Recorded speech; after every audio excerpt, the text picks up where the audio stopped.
TellyCast, the TV industry news review. Hi, I'm Justin Crosby, and welcome to TellyCast. We're back into the swing of live TV market events as the second biggest on the calendar, MIPTV, takes place once again next week in Cannes. So this week, we're previewing the event by catching up with a range of guests to get their take on their hopes and expectations for MIPTV 2022. Celine Payot Lehmann, international executive producer at French indie Pernel Media, joins me, along with David Kleeman, SVP of Global Trends at game studio Dubit, Arjan Pomper, MD ITV Studios Global Entertainment, and Anouk van Dijk, head of sales and co-productions at Quintus Studios. It's all coming up on this week's MIPTV Preview Telecast. My first guest on this week's MIPTV special is Celine Payot Lehmann, international executive producer at French indie Pernel Media. Hi, Celine. Welcome to the show. Hi, Justin. Thank you. Great to have you on the show, finally. I know we talked about this at MIPCOM last year. I was trying to persuade you to come on the show, and I'm really delighted that you've agreed to come on now. How are things with you? Well, look, we're fine. I mean, Pernel Media is growing, and so I'm the third producer to have joined the company, and it's really great. For me, it's a change of career, as I was a distributor for 18 years, international distributor at Z and then Arte. So it's my first experience as a producer, but it's really lots of fun. Good. Well, that's what I was going to ask you, actually. You joined Pernel last summer, and you were at Arte and then 12 years as head of distribution at Z. So how's it going on the producer side? What's your experience? How are things different in your role now to those 17 years more on the sales side for broadcasters and distribution companies? Well, there's many things that are new to me, but at the same time, it's kind of I would say a continuancy. Could you say that? Because I was already working on the international side, doing already co-productions and pre-sales, and working hand in hand with producers, a lot of independent producers who looked to me to help them find financing for their projects. So I was already working on the marketing side, doing the treatments and pitching to broadcasters, sometimes at sales level, but also at pre-sale and co-production levels. I'd often come with producers to the meeting and bring them on board. So there's, on that side, it's quite similar. I have obviously less projects than distributors that would have, because at Arte, for example, we had about 120 new projects a year. So obviously you can't bring the same attention to a project each time. So right now I'm producing 3 documentaries, 3 series. I can put more attention to it and get more into the editorial side of things, which is really exciting, because the new thing for me is getting to talk to the filmmakers, getting to talk to the authors, working on the development of new ideas. So I'm still speaking to lots of broadcasters internationally, trying to get a feel of the market, of what they're looking for, and then bringing it to our development team who will think about new ideas and projects. So that's really great. That's very exciting. As a head of distribution and working in sales for all of that amount of time, I mean, you must have not only have great contacts when it comes to buyers all around the world, but also a really good indication of what these buyers are wanting. And obviously that's something you can feed in right at the beginning of the development process. Is that really how you're working with the team now? Just saying, okay, I know this buyer, I know that this is, I mean, things change obviously over years. The buyers are not looking for the same things year after year, but I guess there are certain bedrock of a certain slate that buyers are always wanting to fill their schedules with. Yeah, for sure. I mean, I'm in touch with many broadcasters, and I know them quite well. Even if obviously the needs and the style of filming has changed over the years, I do have a pretty good feel of what buyers want and what works. And that helps a lot when I'm talking to the development team, telling them, no, this idea, I don't see it on the international market, or this is not going to work in China. This will definitely not work in the US. So we'd want to say it this way. That's definitely an asset to know the market. That's one of the reasons why I joined Pernel, because Pernel was already very international, producing even in direct for foreign broadcasters in the UK and the US. But with my experience in the distribution market, I can bring that kind of input on what works and what doesn't. A story broke at MIPCOM last year about Vivendi's investment in Pernel. What are the changes that you're seeing on a daily basis as a result of that investment? Well, I think, first of all, it brings financial stability to the company. Like we're more comfortable with investments, for example, in marketing, and we're going to redo our website, for example. We're investing more in communication, but also it gives us better access to all the Vivendi channels, which is the Canal Plus group. So we have commissions coming in from there, even though we're staying independent.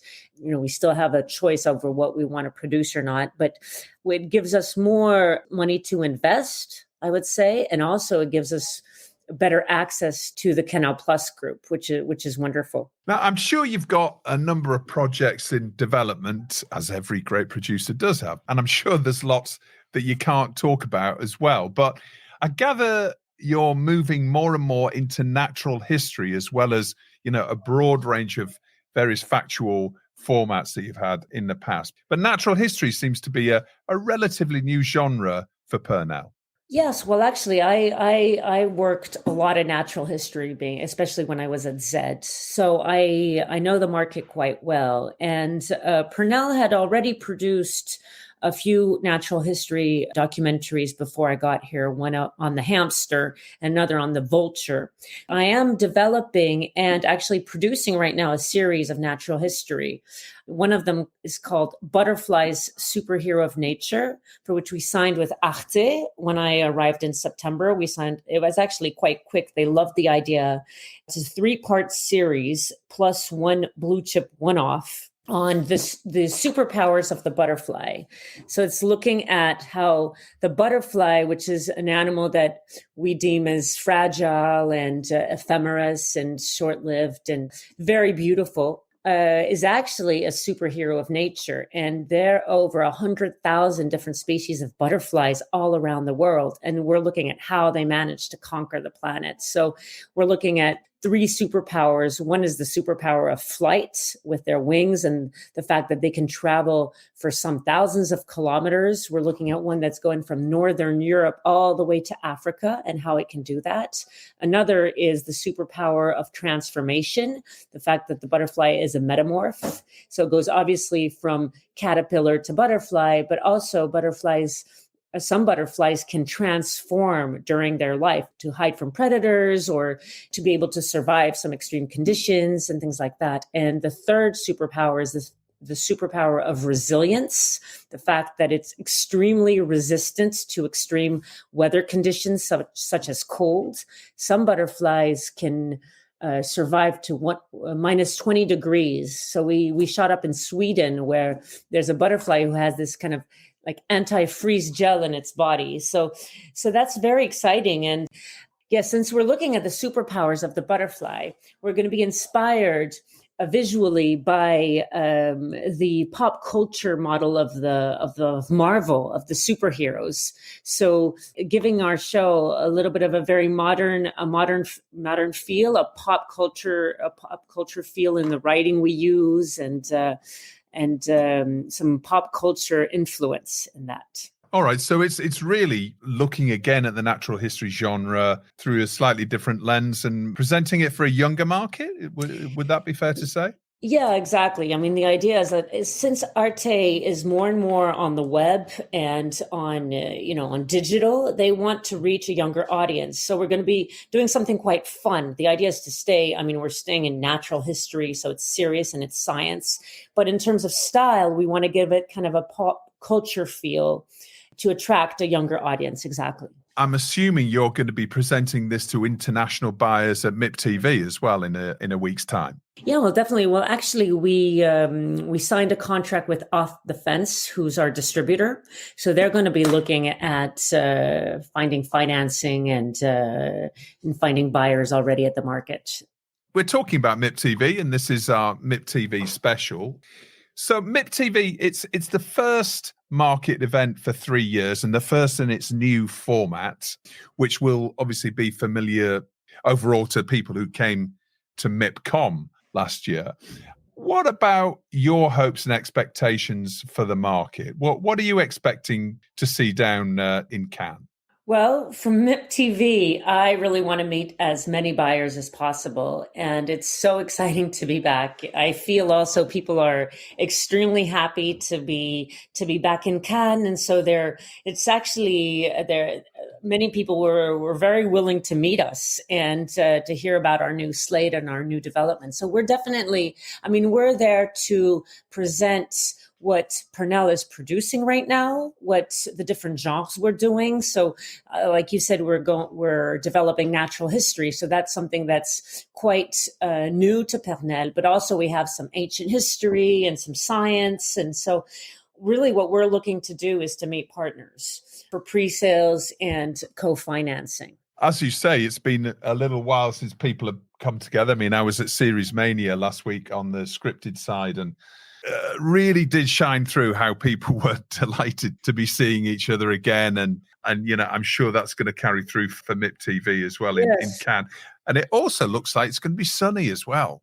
I do hope so, because we're having a party on Monday night at the beach. And there's many people who have answered that they wanted to come. And I also feel that people are just happy to be back at the beach, back in Cannes, and just really want to hear what's going on. We've been so, in a way, out of touch for many years, and we feel a real new energy, which is really delightful. It almost feels like we've all been in hibernation, doesn't it, as well, with winter. Looking forward to seeing you down there, Celine. We're going to do a story of the week now. Tell us about the story of the week that's caught your eye in the past 7 days in the TV industry. Well, I don't know if it's the past 7 days, but what I've noticed preparing for MIP is that it seems like co-productions are back. We're speaking to more and more producers and more broadcasters, actually, and broadcasters and obviously platforms who are interested in doing international co-productions in factual, which I feel is like a comeback, because for so many years that has been so hard. I mean, I feel that local money is missing. People are scrambling to find financing for their films, but broadcasters as well. Some broadcasters who were saying, we really want top CGI. We want to be able to compete with Netflix quality. But the only way to do that, we don't have enough money locally. So we're ready to share the risks, to share the money, to let go of some territories, and in order to be able to make the best film possible. So I've really been surprised at how open people are to that. And that's really, really great. As a producer, I've always wondered this, is, when you've got, say, 3 different co-production partners, say you've got a Japanese broadcaster, a German broadcaster, and maybe a UK or a US broadcaster on board. How easy is it to keep everybody? Because obviously there are certain national traits, perhaps, or styles that are more prevalent in some territories than others. How easy or difficult is it to keep the core essence of a project on the rails while you have 3 different customers essentially wanting 3 different versions of your show? Well, it's not easy, believe me, and it can take time. But then there are different definitions, I would say, of co-productions. There's one where you really share all the risks and the financing, and where both broadcasters will want their special versions with their own hosts or their own interviews. But that's not always the case. I mean, there's also the case where maybe there's less money invested from all parties, but initially I would say, but the production goes faster and it takes less time. But it's not easy. I've worked on co-productions where you had an American partner, Nova, for example, who wanted a special, like they wanted their American scientists. And so we had to do a special shooting for them. But then you had the Japanese NHK, for example, who would want their own interviews. And then you'd have the French broadcaster. So it's not easy, but a good way around that is perhaps look for a little bit less money and let each broadcaster do their own final editing, because it's really hard for one producer to do 3 different versions. It's better to ask for a little bit less money and deliver not only the rough cuts, also all the shooting and all the raw material, and each party does their own version. That's one way to do it. That uncomplicates things. Yeah, I can imagine that would cut down on a lot of toing and froing. That sounds like a very practical approach to that. Now it's time for your Hero of the Week and Get in the Bin nomination, Celine. So tell us, first of all, who your Hero of the Week is. Oh, I don't know about Hero of the Week, but I heard about Will Smith slapping the face of Chris Rock last night and at the Oscar ceremony. I haven't decided whether it's hero or bin, really, to be honest. But that was a very surprising move on his part. And it was, yeah, it was shocking. Everybody woke up. We're recording this on Monday. Everybody woke up this morning and have you heard about Will Smith? And it's like, so everybody obviously seems to be going onto Twitter and looking for the clip, and it's like, it is quite stunning. And you're right, maybe Will Smith is one of the first nominations we ever had on the show who could fit into both. That was quite a violent reaction on his part, but then, I haven't decided whether it was good or not. Whether it was justified. I guess that debate's going to be raging. It's going to be going on. And the Academy put out a statement saying, obviously, they didn't condone violence, but, for them, everybody's talking about it, right? Everybody's talking about the Oscars again, which maybe for a few years they weren't. So maybe they're secretly quite pleased about it. Celine, thank you so much for coming on the show. I really enjoyed having you on the show and chatting about what sounds like a market that we're all going to be at in a week's time, that, hopefully there's going to be a whole load of interesting co-productions and business getting done in the sun. And I look forward to seeing you at your party on Monday night. But also, I wish you all the very best and success with your Butterfly project. Well, thank you so much, Justin, for having me. It's been a pleasure. And I look forward to seeing everybody at MIP. My next guest on this week's MIPTV special show is David Kleeman, SVP of Global Trends at award-winning games studio Dubit, who create entertainment for the metaverse, kids, and esports. Welcome to the show, David. How are you? Doing very well. Thank you very much for having me. And where are you speaking to us in the world from today? I am coming to you from Washington, D.C., but Dubit is based in Leeds in England. Oh, well, that's my hometown, you see, David. So that's it's not the reason that I invited you on, I promise you. But tell us about Dubit. Give us a bit of background for those who don't know you. Sure. It's an interesting company in that it's 22 years old and has been building virtual worlds for kids since 1999. That's how the company got its start. So we've always been in immersive media for kids and building games, apps, VR, AR, all that, and always focused on children and teens. But we also have this very powerful research side that does a global trends study every 6 months in the US and the UK, 18 other countries that we survey roughly once a year to get a really deep idea into how young people are using media and technology. So turning to the metaverse for us has been a very natural turn because we understand how people use the media around them. We've seen how kids are kickstarting the metaverse. And we've got this great studio that has really grown, at least doubled in size in the last year, as we've taken on people who understand how to build for these platforms that we consider proto-metaverses. How would you say things have changed over the last 18 months for a business like yours? I'm not an early adopter, but I made the plunge into getting a Quest 2 at Christmas for the family and kids, and I've been having a brilliant time with it. As developing for different platforms like virtual reality headset platforms, has that really changed your business in the last 18 months, or has it really been a gradual rise through, different phones and various different platforms for you as a business? Or are we seeing things accelerating for a business like yours? Well, I'd probably come at it from the other side, which is what's changed in the last 18 months is how the audience interacts with media. That, as you note, a lot of people bought Quest headsets. People bought into subscriptions because during the pandemic, when you couldn't go anywhere. When experiential spending, going to the movies, going to the theme parks took a dive, people started spending in digital. So they were willing to buy game subscriptions. They were willing to say yes to their kids and teens when they asked for Robux or when they asked to buy a new game subscription or something like that.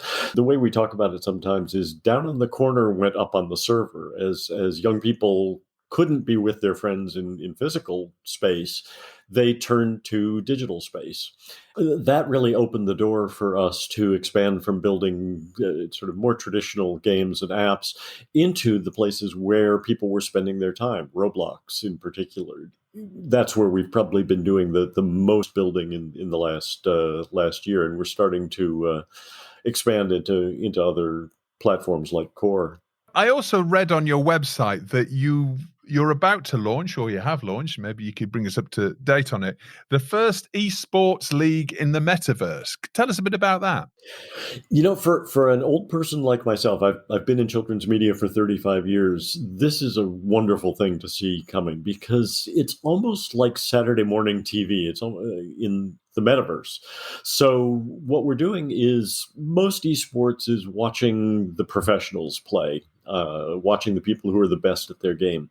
What we're doing is working with brands to sponsor within a particular game on Roblox for now and expanding onto other platforms as well, to have a time-sensitive meetup. Come to this game at this time.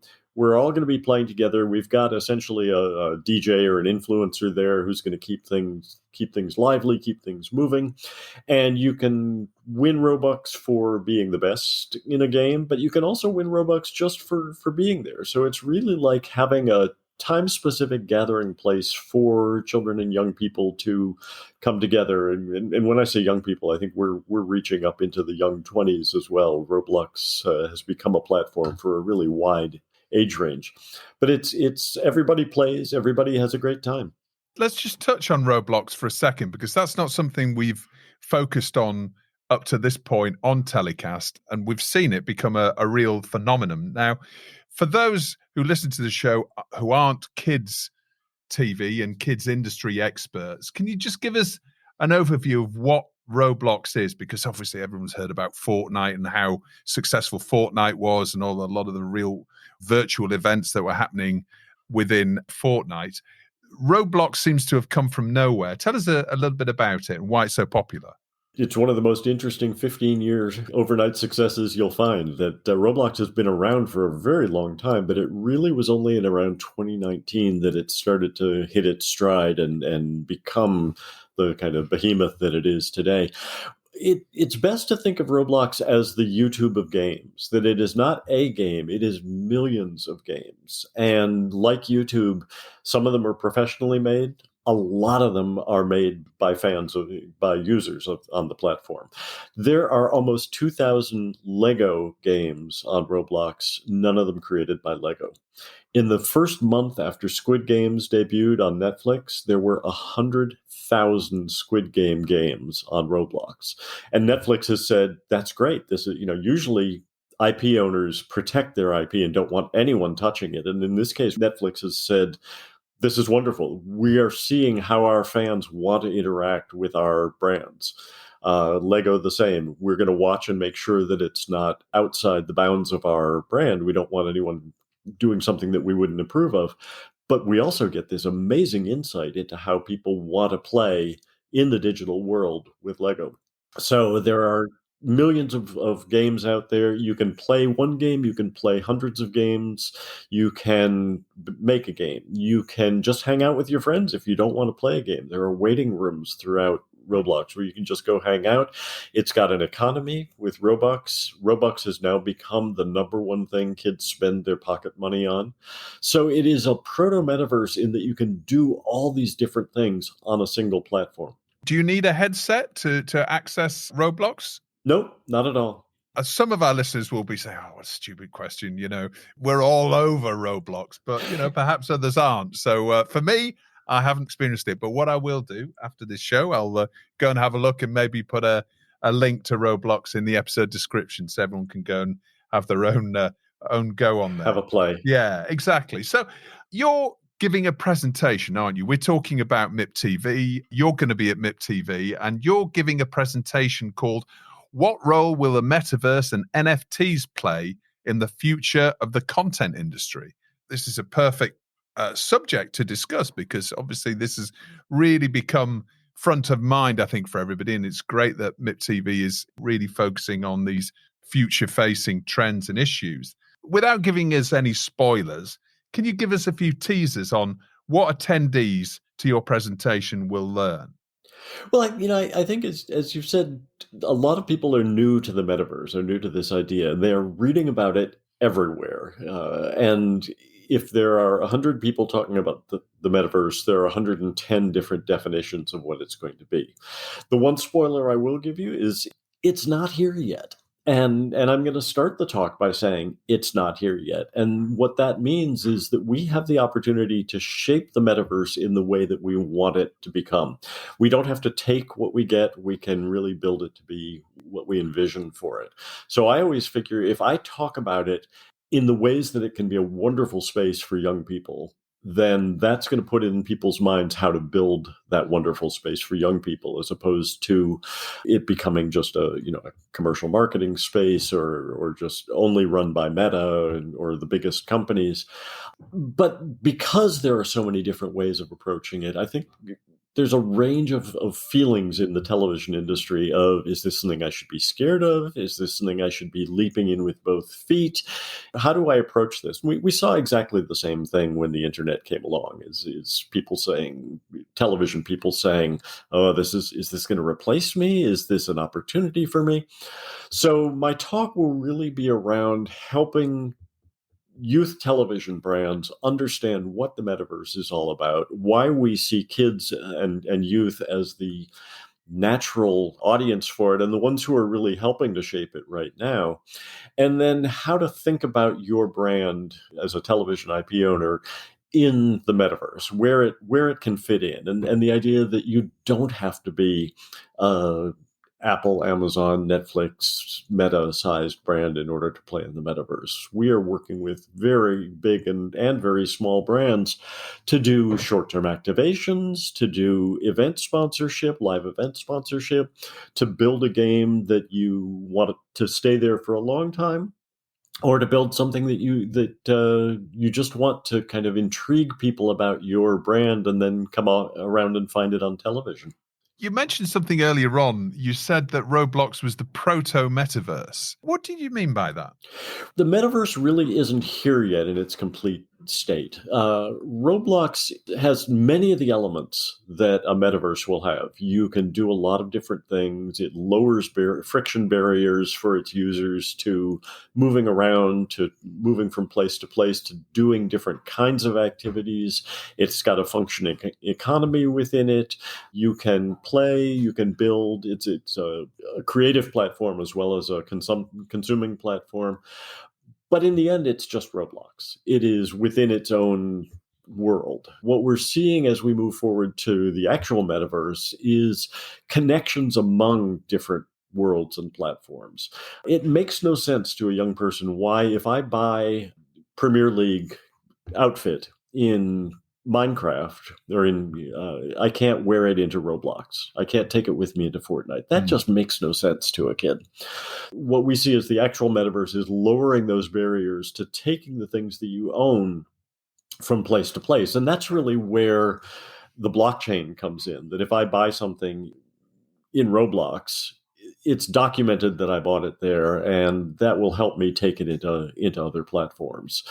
We see young people naturally as creators of content right now. And so the true metaverse will be a place where pretty much anyone, I have a slide in my talk that's who are the people in your metaverse? It's a play on an old Sesame Street song. And the answer is it's pretty much everyone from the lemonade stand, the kid who's got a really interesting idea and puts it out there, to the strip mall, the small business, the shopping mall, the big business, all the way up to the big tech companies. There's going to be space for everyone in there. I think maybe everybody thinks about the metaverse and thinking about, Meta and, some of these huge brands. We've seen media deals done for virtual sneaker companies, being bought up by Nike and Disney getting into NFTs and all of this. But I mean, in terms of an unscripted producer, so if they're a documentary producer who's making loads of fantastic shows now for broadcasters all around the world in the unscripted space, why should they come along to your presentation? What would be in it for them? How can you open their eyes to the opportunity that the metaverse may open up for them? I'm gonna make a pandemic analogy to it, which is one of the things we saw families doing together was watching the unscripted shows, the competitions in particular, and turning them into competitions for themselves. I know that it's going to be about dancing. I know that I've got my favorite. I want to see how my favorite does tonight. My mother's favorite is different from my favorite, so we turn it into a little competition. As an unscripted producer, you could use the metaverse to allow people to immerse themselves in that world, to actually, dance on the virtual set, to buy the T-shirt from their favorite dancer, to become part of the story. This is something that we're seeing emerge really in young audiences today, not just kids, but young adults as well, is that when they are fans of something, they really want to become part of it. They want to express their fandom.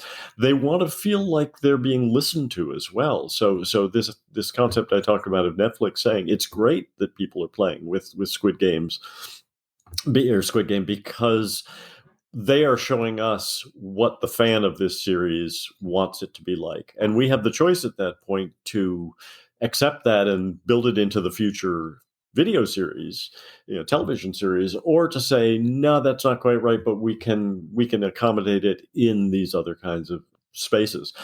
Dubit calls that fanatomy, the anatomy of a fan, and how you take someone who may be a casual fan, and by listening to them, by responding to them, even if you don't accept all their ideas, just showing them that there's somebody home, you can really deepen their fandom.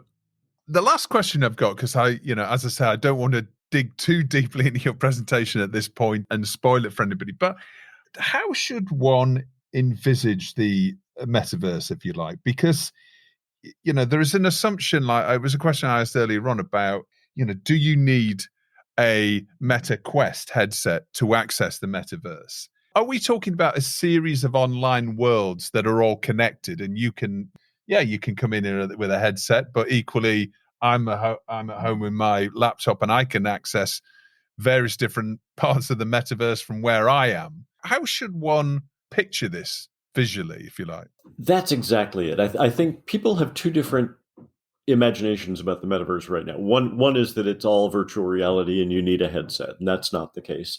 The other is that it's all about games, and that's not the case. That it will really be about all the different things that we want to do in digital space, whether it's shopping, learning, working, and how those are best accommodated in immersive ways. Even beyond that, I envision parts of the metaverse where you'll take your smartphone out and use augmented reality. So you'll be looking at the physical world around you, but you'll be immersing yourself in new layers of that physical world, and that will feed into the metaverse.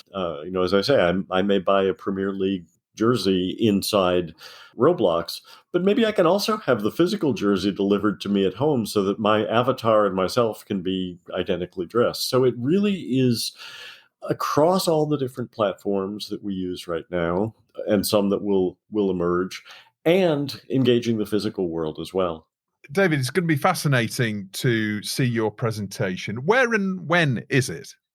It is on the 4th at 10:30 to 11:30, and I'm blanking on the room right now. But so it's basically on the Monday morning at 10:30. We'll put a link into the MIPTV website as well, where people can go and find out exactly where it is. Perfect. David, thank you so much for joining us on TellyCast. I look forward to seeing you in Cannes. Maybe we can get a glass of cold rosé at some point. My pleasure. I'm looking forward to that.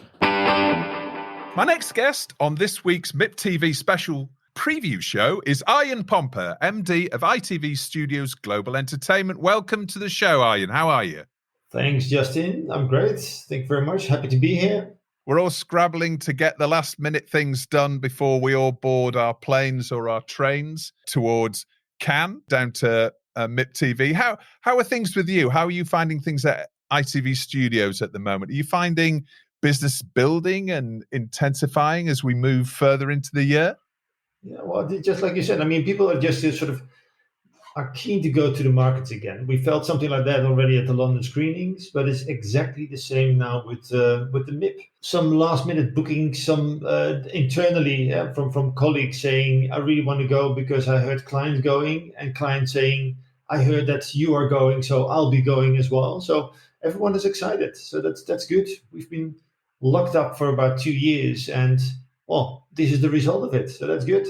Yeah, that's right. I mean, that's something that I felt actually being at Series Mania last week, is that it felt like the cork had come out the bottle a little bit. Everybody was, so delighted to not only to, do the face-to-face meetings again, but, just go for a beer at the end of the day and catch up. It was really sort of lovely feeling. So you're getting the sense that there's a bit of FOMO, fear of missing out, happening right now. People are starting to go, well, if you're going, I'm going to go. Yeah, exactly. We had a little bit of that already in October at the MIPCom. And the good thing is that people just now take time to just catch up with everyone. So where we normally have the 30 minutes meetings back to back, 16 meetings in a row, people now just take time for lunch and a drink. And you'll be surprised if a meeting is shorter than 60 minutes at this moment. So that's really good.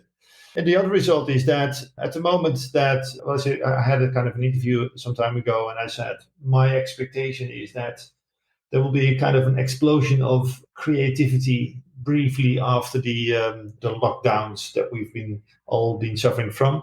And that's actually what's happening. So if you look at the pipeline that we have at this moment, it is really, really strong. So we're happy to go to the MIP, and we had them already launched at London screenings, but we'll continue with that during the MIP with a couple of really very strong formats. Yeah, that's really something that we were debating it back in the depths of lockdown. I can't even remember how long ago it was, but we were talking to Gertz Leasis and various people in the industry about the way this whole thing would shake out. Once the pandemic is gone, how would it affect format development and TV show development and creativity, because of the very unusual ways that TV was actually being produced by necessity.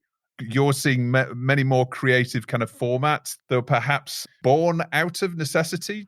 No, not necessity. I mean, the creativity really needs interaction. I think that creativity is being stimulated by people being in the same room, having conversations. It is like, I have this idea, and then the other one tops it with another idea, and eventually you have brilliant formats. And if we just combine it with the learnings that we had from producing during lockdown and with the COVID circumstances, which is without audience, without any people getting in or out, so that we should produce on the locally under very condensed circumstances. These are the learnings that we took from this period. And if we look at the new formats that we have, so for instance, we have launched during the format festival, Rat in the Kitchen, for instance. That's a studio format without audience. So Rat in the Kitchen is a really fantastic format that has a high level of whodunit or suspense, because there will be a couple of cooks that's a combination of professional cooks and amateur cooks. They're competing for the best dish, and one of them is the saboteur, and they need to find out who it is. So this one person tries to mess up the dishes that the other ones are making without them finding out who it is. So there's a big risk in that. It is a fantastic format. The persons who created it are not the lightest either. So it's created by ITV America together with Think Factory and Possessed. And Adam Reed and Glenn Hugill are the persons behind it. So that's a fantastic format. It's already been commissioned. That sounds interesting. Cooking sabotage show. Yeah, okay, well, that's exciting. Obviously, that's a priority, or one of the priorities for you in terms of sales at the market. What about acquisitions? I mean, you looking to acquire content at a market such as MIPTV, or is it purely about sales for you? Well, we're always on the lookout for new formats. So we're always looking for new things that we can acquire. If there are good ideas, we are absolutely keen to participate in that and help them, because we have a fantastic distribution group here. Mm-hmm. GE is specialized in the distribution of the formats. at the moment that we can partner up with someone, that would be great. So acquisitions, yes, of course, always. We're always on the lookout for new big things. We're keen to work together with others. Okay. So if there are any producers considering heading out to Cannes and just maybe checking their EasyJet flights from wherever they are at the moment, it's still worth them getting in touch with one of your colleagues. Is that right, to see if they've got any space in their diary? Definitely. They should always try to reach out to us. And at the moment there is any opportunity to work together, we will absolutely dive into that. We're keen to look at that, yeah. Talking about meetings and diaries then, what are your expectations of the week in Cannes? Are you trying to spend an hour with people and a little bit more time and have it a bit more in-depth and relaxed meeting schedule? Or are you deluged having the 16 half-hour meetings in a day? No, it is indeed a little bit more in-depth. So I think that if we look at the general atmosphere of the market, we definitely see that everyone is a little bit more relaxed, not such a tight agenda. Some of the distributors are not even coming, so that gives a lot of room for the participants. It is much more relaxed than it normally would be. So it is indeed coffees, lunch, meetings, without the pressure that we normally feel. So I'm really looking forward to this market. Yeah, me too. And I'm guessing a lot of financial controllers in businesses across the country are stealing themselves for those receipts that are coming through in a week's time. This is the first MIPTV for 3 years, as I said at the top of the show, and the first in its new format. Now, you mentioned MIPCOM. You were obviously at MIPCOM in October. There's a new format, redesigned to be business efficient, I think is in the words of Lucy Smith. As we're coming out of lockdown, and we've seen various big media companies like ITV creating their own online events and physical events when we come to London screenings, how do you see the changing importance and the role of markets in the years ahead? How do you think things have changed and will change going forward? London screenings already started years ago, and we can't deny the power of it. It gains in importance, but the big interruption came from COVID, obviously, and COVID has learned us what the power is of digital events. I think we'll get a sort of new balance between digital events, live events. And let's be honest, I mean, MIP will always be very, very important for us. It's an important partner for us. It is an important market. MIPCOM is the biggest market in the world. We can't live without MIP. Well, we have to just sort of see what the results of this market, how people will perceive it and how they feel. I mean, for us, as said, it is important to get our formats across. One of the other formats that we want to introduce this market is My Mom, Your Dad, which is a really fantastic format that is already been on HBO Max in the US. It is about single parents looking for love with real life dating stories. So they go into your house, not like Love Island. Love Island is really with young people, and this is a little bit more with the older skewed people, single parents, as said. And they are looking for love as well. But they're put in a house. What they don't know is that in another house, in a neighboring house, their children are looking at what they're doing.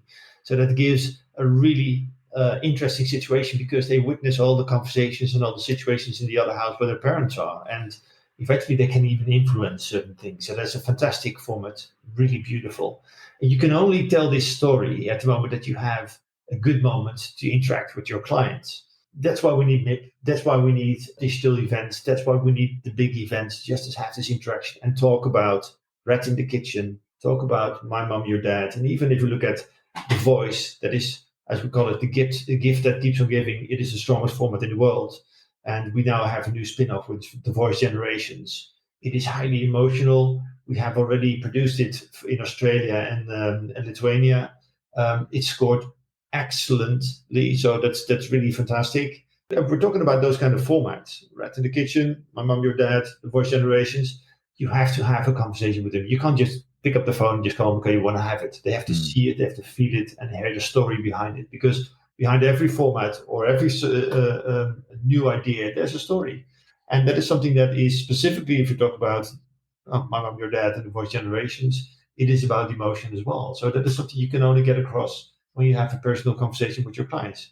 Therefore, MIP will always be very important, and other markets might gain some importance as well, but MIP will always be there if you ask me. For a big business like yours, Arjan, how does it work when you come to a market such as MIPTV or indeed involvement in London screenings? Do you have a couple of months after or a certain amount of time after a market? Do you all get together and look at the numbers and make a call as to was it successful or not? Is it simple as cut and dried as that? Okay, there was a real strong business case for us going next year, or is it more of a feeling that you have after the market? You've done some good sales, but you've also built those relationships up. How do you quantify the value? Because obviously, bringing staff from all over the world is often quite an expensive endeavor. How do you define the return on investment? I love this question. And it's almost impossible to answer, because this is the kind of conversation that we always have with the finance directors in the companies everywhere. I would love to track everything that we do. We can sort of be very secretive about it, but we are there to sell our formats, right? So at the moment that we have our sale, or let's say have a market, I would like to track what actually has been the result. However, sometimes I have a conversation, or one of our salespeople has a conversation in, let's say, in October, which only results into a sale 8 or 9 months later. That's easily possible, because then someone is waiting for it, or somebody said, actually, to be very honest, Gert, you just mentioned Gert's license, and he was in India the other week, and they were talking about a format that premiered about 2 years ago. And so if the client starts about it 2 years later, can you still relate it to the market where it was presented back then? I don't know. But if we're talking with the finance directors, they would say, okay, how much does it cost to be on the market? How many leads did it bring? How many eventual sales did we have? So what is the return? And that is an impossible question to answer. We simply can't, because it is, as said, we have to bring the story across. And sometimes it resonates, sometimes it doesn't resonate as well. Or a client says, I love the story, but not now, and comes back to us 1 year later. So it is very, very difficult. I'd like to have the hard numbers on it, but that's simply impossible. That's the difference between, I suppose, physical and digital. Right there, isn't it? That's it's yes, you can track lots of things on a website and clicks and all of that stuff, but actually, what we're talking about is that human connection, and as you said, the value of being able to present your ideas one-to-one. One last question for you. So where are you going to be situated? Because we're used to seeing your container building outside the Palais. Are you going to be actually inside this time? Where will people be able to locate you down in the Palais? On my phone.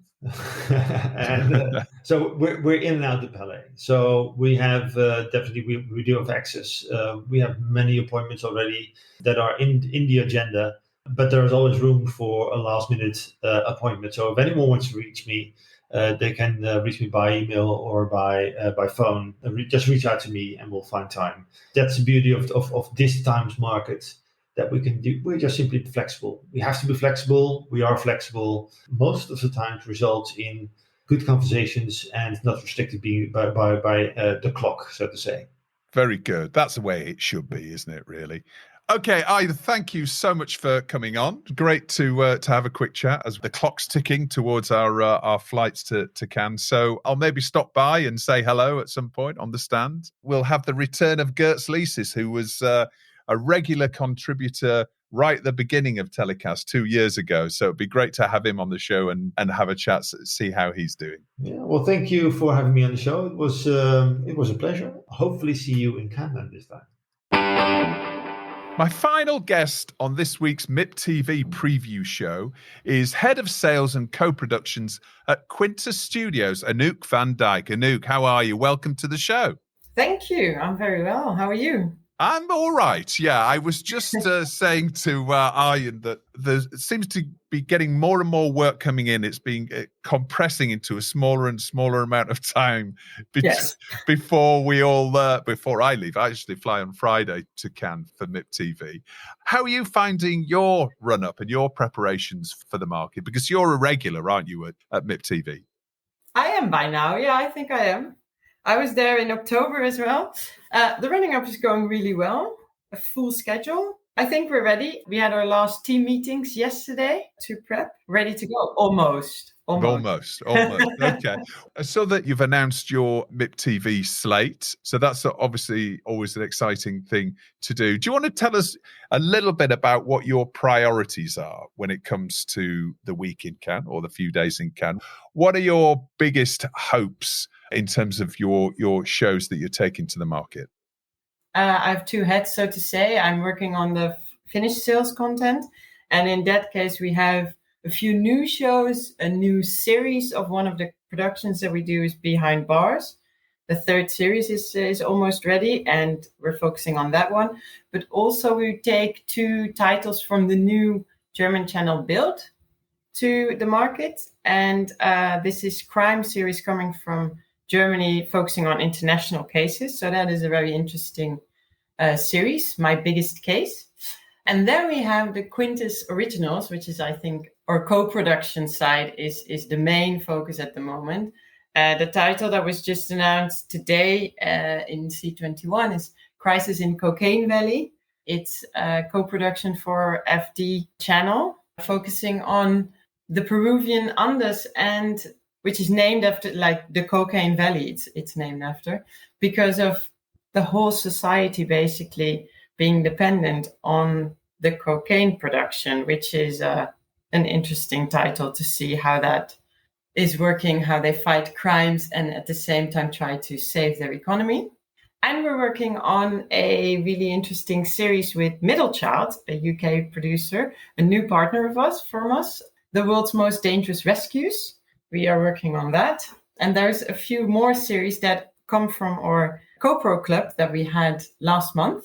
And we're following up on those projects that we've pitched to many broadcasters and see if we can get those titles into production. You say the Quintus Co-Pro Club, and we had Gerrit Kemming on a few months ago, and he was talking to us about Quintus Originals. Quintus is essentially a next-generation distributor and channel owner, but also co-production partner. Tell us about this co-production club and how that works. Sure. Yes. Yeah, we are a little bit of a next generation, and that has to do with the fact that our AVOD channels are doing really well, and we can now start to also commission shows for our channel, which makes us a co-production partners with two hats on. We acquire content, commission content for our own channel, and at the same time, we will be the distributor for the international sales. So we can actually financially put in more than we could before when it was only the distribution side of things. So the Co-Pro Club was 1 week of screening for everyone that we invited. They had a week to see 12 of our projects, and some were already in the pre-sale phase. Some are still much more in the development phase. And out of the 12 projects, 4 productions are actually in production. We will have something finished, I would say, this summer, which we announced. So Crisis in Cocaine Valley is one of them. The World's Most Dangerous Rescues is one of them. But there is also a couple of projects that we discussed afterwards, after receiving the feedback from broadcasters coming in saying, we are really interested in this. We talk with them and the production company, seeing what it is they would really like. How can we make this work within the budgets that we have? And what is the next steps? So that's also conversations that we will be having at MIP. And so the way that the Co-Pro Club works is essentially you get together with the producer and interested buyers and networks, etc., and streamers, and they all come together on a Zoom type call, because you've got a screening hub, haven't you? There's a Yes. screening hub that essentially is the hub for that. So what's the idea, the aim of the Co-Pro Club essentially? The aim is to speed up the process a little bit, to find partners that are interested in projects, and also to get them together in one, those who are interested coming from different territories. So a broadcaster in the UK together with one in Southern Europe and in Germany, when they're all three of them are interested in a pre-sale or in a co-production, to get them into one room to see how we can find the sweet spot and get the title into production quite quickly. And then the production company is good to go to get it greenlit, and we can speed up the process a little bit. And also for us to find partners, because we are a commissioner, but we cannot be a commissioner for 100% yet for most of the shows. So we are looking for partners to commission with us or to co-produce with us. So actually, in the way that you're a hybrid business as a broadcaster, but also a distribution business and a co-production partner, the way that you're creating co-productions is also hybrid in a way in terms of getting people together in a digital hub. But presumably you're also meeting up with some of those partners at MIPTV. Is that right? Absolutely. Yes. Yes, we are. And so when it comes to the value, and this is something that I just was speaking to Arjan from ITV Studios about, the value of MIPTV and a market such as MIPTV to a big media group and how they quantify the value of it. For a business like yours, which is at the cutting edge of new models in the industry, what are your expectations this week, first of all? What are your diaries looking like, and how will the new MIPTV format work for you? I'm really looking forward to it. It's always different and nicer to meet in person. It gives you the chance to chat about more than the projects alone and how you can build relationships better.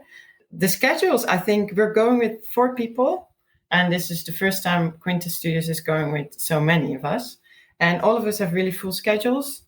So I think it's a really good chance to really get a good feeling of what people are all looking for, what's going on, to meet new clients or new partners. And also for us, we're still a small company. It's a very good chance to introduce ourselves to people that we haven't worked with before, especially when at the moment we're growing the catalog, we're growing the type of content that we're producing and also acquiring. So people that may have heard about us before and know us from the content that we used to do, which is also a lot of engineering, then now also know that we're going much more into crime and to survival type of titles, that we have a broader interest in different sides. And that is also something you can really expose at MIP. You can, I suppose, more effectively give people a background of where you've come from and where you're actually going as a business in a face-to-face meeting. Yeah. Okay. Anouk, thank you so much for joining me. When do you fly down to Cannes? When do you get into town? I will arrive on Sunday, just in time for the TellyCast drinks, I think. And that's an excellent plug, Anouk. Thank you. Yeah, well, everybody who's listening, we're having a drinks event, which is starting to become a bit of a regular thing. It's a meetup, essentially, getting everybody together for a beer or two before the market starts. And that's at 6:00 at Brown Sugar, just behind the Grand on Sunday night. We'll see you all there. And I'll see you there, Anouk. I'll see you there. Absolutely. Yes. Have a good last few days of crazy last-minute preparation. Thank you. I'll need it. All the best. Thanks for having me. All right, not at all. We'll see you in Cannes, Anouk. See you in Cannes. Thank you. Well, that's about it for this week's MIPTV preview show. There's only a few days left to grab early bird tickets for the TellyCast Content Funding Festival in London on April 26th. Just head to tellycast.com/events to buy tickets. They start at just $169.99 for producers and $199.99 for financiers. And for a limited time, TellyCast listeners can get an extra £20 off the ticket price by entering TellyCast Plus, that's TellyCast in capital letters and the plus symbol, at checkout. And if you're in Cannes for MIPTV next week, join us on Sunday from 6 p.m. for the TellyCast MIPTV meetup at Brown Sugar, just behind the Grand Hotel. It's free to attend, but you need to RSVP. You can also do that at tellycast.com/events. We hope to see you there. TellyCast was edited by Ian Chambers and recorded in London. Until next week's show from Cannes, as always, stay safe.